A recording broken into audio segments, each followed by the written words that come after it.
Hey, what's going on? Just thought I'd post a quick video response to your video in regards to biracials, and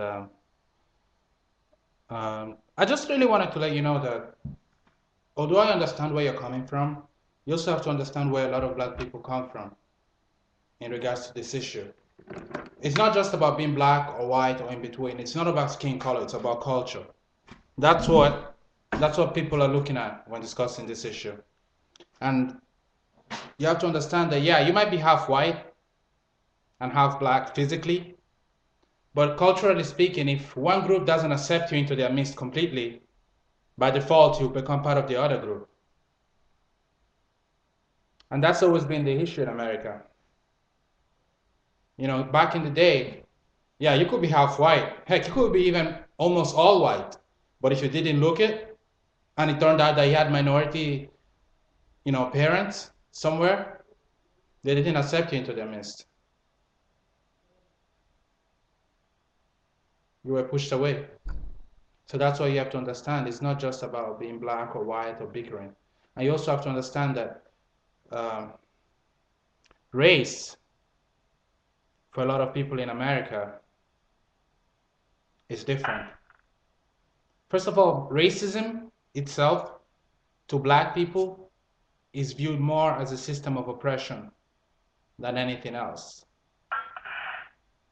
It's not viewed as just individual acts of meanness. It's seen as a system of oppression created, maintained, sustained, and for the benefit of white people by white people. Racism for white people is just, acts of meanness or something of the past that they don't like to remember. Therefore, our reactions in regards to race will always be different. That being said, you have to realize that, yeah, you might be biracial, but that doesn't really mean anything. There's no culture associated with biracial people in America. Biracial kids from black parents were usually just thrown to the black side.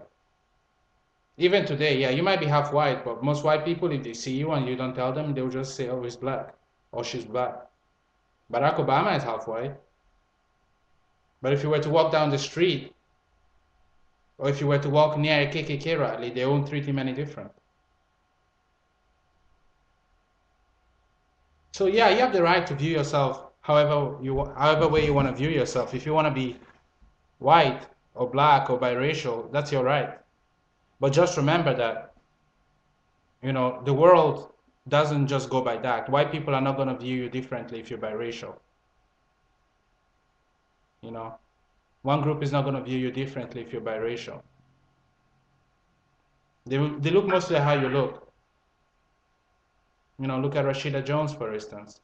She looks white and she mixes in well with the white crowd.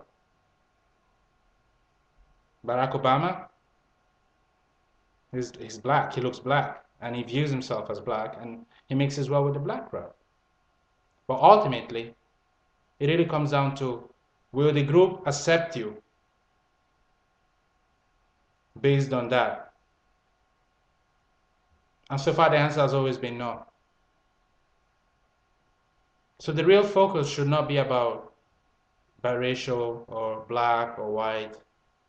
There's no beef going on between blacks and white. Whites are the dominant race, and then there's everybody else.